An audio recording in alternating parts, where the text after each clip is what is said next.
Amid the crumbling Draco-Orion Empire, a long-brewing revolution came to the forefront: the Grey Rebellion. The Zeta Grays, created as expendable soldiers, had long been used as mere cannon fodder in the war. However, a growing faction among the Grays, led by a figure named Ektar, had begun to awaken to their plight. Seeing how their species had been treated as disposable assets, Ektar and his followers sought to liberate themselves from Draconian control. The rebellion started subtly with small acts of sabotage, cutting supply lines, disrupting communications, and feeding false intelligence to Draconian commanders. As the Empire weakened, the rebellion grew more overt, with Greys defecting in droves, causing chaos within Draconian ranks.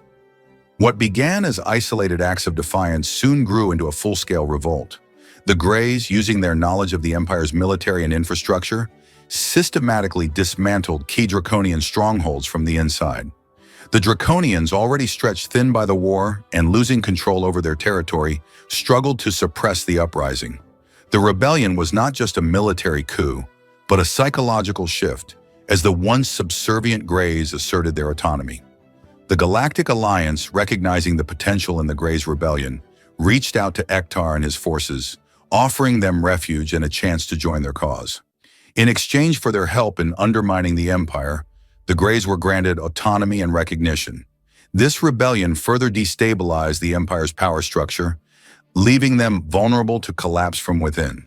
The Draco-Orion Empire's population, long conditioned to follow their rulers without question, could no longer ignore the devastation wrought by their leaders' obsession with destroying the humans.